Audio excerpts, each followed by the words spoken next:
What's good, y'all? Here we are back with another preseason preview. You guys have been killing it. I really appreciate all the support on these preseason preview videos. In case you guys didn't know, in the description there's a link to all the teams that we already done. Here's a quick list as well. The check marks mean that we have done them already. If there's not a check mark and your favorite team is on that list, comment down below and I'll make sure I get that video out fast too, move it to the top of the list for you guys. But you guys are here to talk about the Cleveland Cavaliers, so let's just get straight to it. Last offseason, they really swooped in and made the surprise trade for Donovan Mitchell. Pretty much everyone in the league, including myself, unfortunately, thought he was going to my New York Knicks. But the Cavs swooped in, made the trade, and it's working out for both ways, honestly. The Jazz got Lauri Markkanen now, and then, of course, the Cavs have Donovan Mitchell. And Dono had an incredible first season with the Cavs, of course, getting some chemistry with his backcourt mate, Darius Garland, who was an All-Star the year before that. The other All-Star on this team the year before that, too, Jarrett Allen, growing with the young forward Evan Mobley. There's just a whole lot of good going on for this Cavs team. They did make it all the way up to the 4th seed, though, versus the New York Knicks in the first round of the playoffs. They did, unfortunately, lose in 5,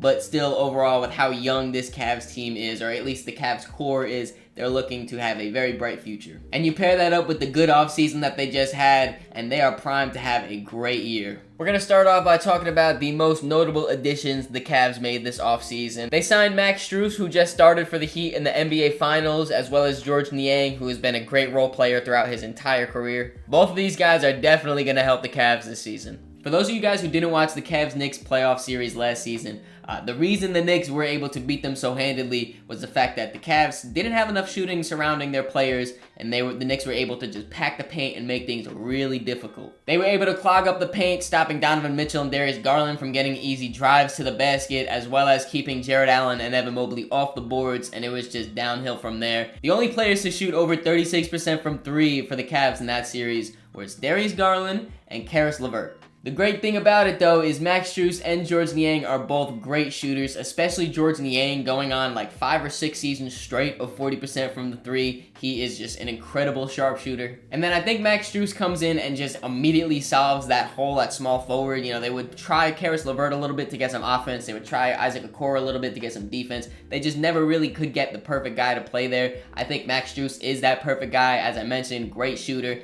And I've said before in my videos, I think Max Strus is an underrated defender. I think that he's really capable to go out there. I'm not saying he's a wing stopper or anything, but he's capable to go out there and, guard up, stay in front of his man, and not just get blown by.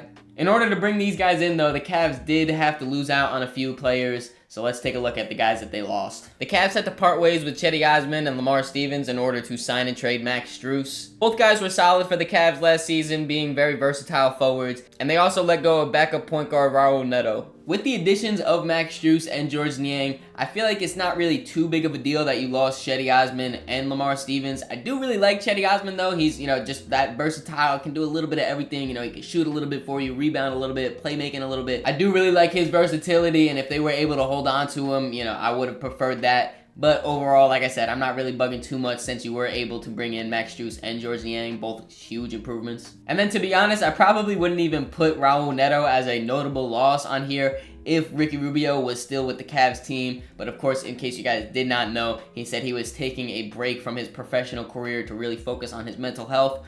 So shout out to Ricky Rubio. Ricky, I hope you're recovering well, and I hope, you get all the closure and everything that you need to go forward with your life. I don't know if he's coming back to basketball after he, hopefully figures all that out, or if he's just done with that. It's kind of all up in the air from what I'm seeing, at least. So hopefully Ricky can come back and be that backup point guard, but if he does not, I would very much like the Cavs to go out and sign someone. I know Cam Payne just got waived from the Spurs. Maybe they could pick him up. That would be a great backup point guard for them. Or maybe a veteran Ish Smith. Shout out NBA champ Ish Smith. Don't want to disrespect. If they brought in another backup guard, though, to run some minutes for them, I would like that a lot. Hopefully Ricky comes back and he's feeling all well. But if not, they might have to go sign someone.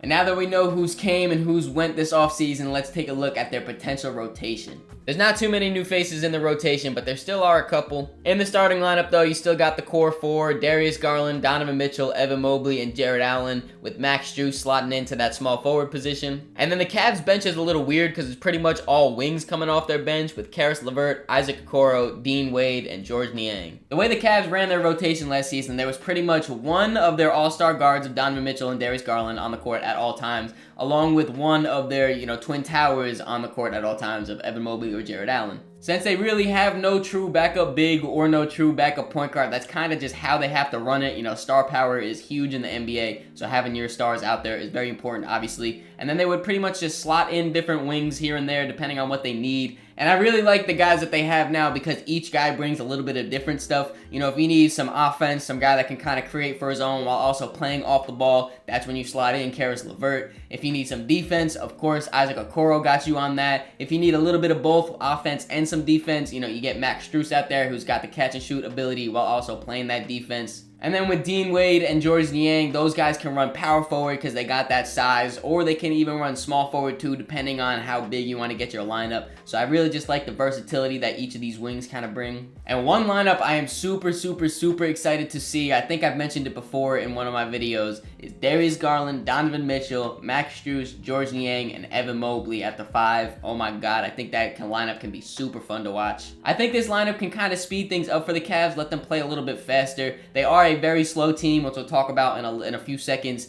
But I think that this lineup can really just stretch the floor out, let Darius Garland and Donovan Mitchell go to work. You got your shooters around you. You got Evan Mobley protecting the paint down low. I think it could work very well. And that brings us to the strength of this Cavs team, and I think it is just grinding out games. Those games where it's not pretty, it's, those ugly ones, they can get out and win those games. Here you can see some of the stats for both the Cavs offense and defense from last season. As you take a look, they had a very efficient offense with the 9th ranked offensive rating, but they were super slow, dead last in pace, and 25th in points per game. They intentionally slowed down the game though with their defense, which ranked 1st in defensive rating, while also allowing the least amount of points last season and only letting teams put up 83 shots per game. The Cavs really do prefer to run slower because it does play to their strengths. Of course, I just talked about their defense, how they slow it down. Having those twin towers of Jared Allen and Evan Mobley down there protecting your paint makes things very difficult to get those shots off. And then even though Darius Garland and Donovan Mitchell are both undersized guards at just 6'1",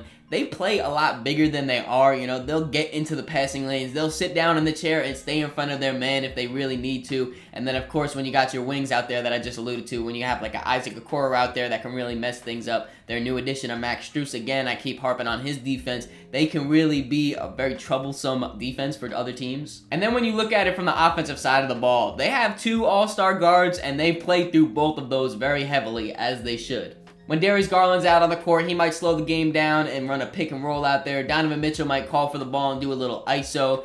Both of them are great at getting to the basket, driving down there and then kicking out to the open man, swing pass, get an open 3. When the game is slowed down, the Cavs really do have the advantage. If they're down in the game, they have one of the best scorers in the league with Donovan Mitchell, along with one of the best playmakers in the league with Darius Garland. They can figure that out. And then when they have the lead on the defensive side of the ball, they have Evan Mobley and Jared Allen locking up that paint, preventing the other team from getting the easiest shot in basketball, which is the layup. That could really help you. They do have a pretty glaring weakness though, and that's the fact that they have no backup point guards and they have no backup centers. I kind of mentioned that a little bit before. Hopefully they can fix that up a little bit. Not including the core 4, these are the rest of the guards and centers that they have on their roster. Of course, I already mentioned the Ricky Rubio situation. Hopefully all goes well for him, but he seems to not be on the roster as of right now. And then besides Ricky, they have Ty Jerome and Sam Morrell, who's on a non-guaranteed contract. And then when you look at the centers, they have Damian Jones and then Tristan Thompson, who's on a non-guaranteed contract. So the good thing to look at on this is that Donovan Mitchell is very capable at running point guard. I said before, they like to have at least one of their guards on the court at pretty much all times. And Donovan did play a season at point guard over there in Utah once upon a time.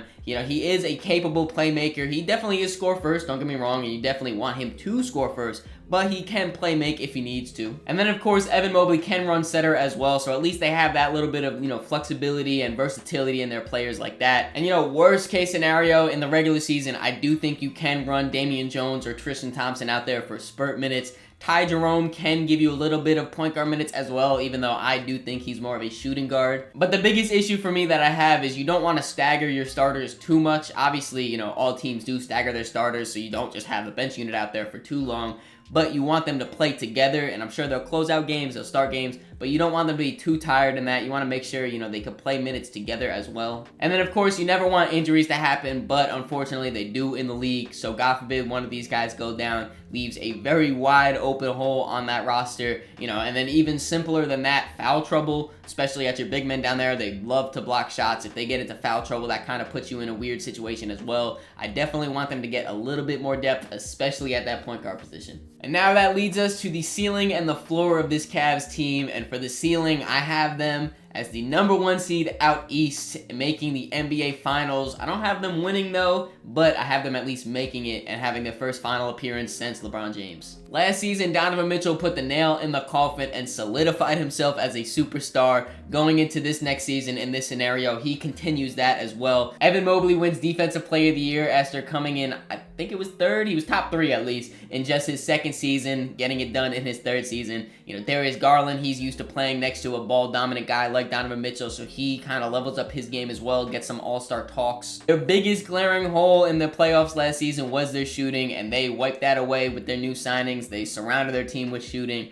You know, as I mentioned before too, their strength of slowing the game down, that's naturally what happens in the playoffs, so they're built to play like that. And they make it all the way to the NBA Finals before losing to one of the powerhouses out west. And then for the Cavs floor, I have them at the 5th seed. They do make it past the first round this time, but they do lose in the second. With the nature of their rotation and their plug-and-play style with their wings, it puts a lot of pressure on their core four to carry the team. On offense, you know, Darius Garland and Donovan Mitchell have to do a lot. On defense, Evan Mobley and Jared Allen have to do a lot. And with how top-heavy the East is, losing a few games can make you really fall down to that 5th seed. I don't see them moving any further past that, to be honest, but it could be pretty tough. Where do you guys think the Cavs are going to land in the standings this season? Hope you guys enjoyed this video. If you did, make sure you leave it a like, subscribe so you don't miss the next one. In the description, there's links to all my social medias, so make sure you follow me on all those to keep up to date with me. Catch ya.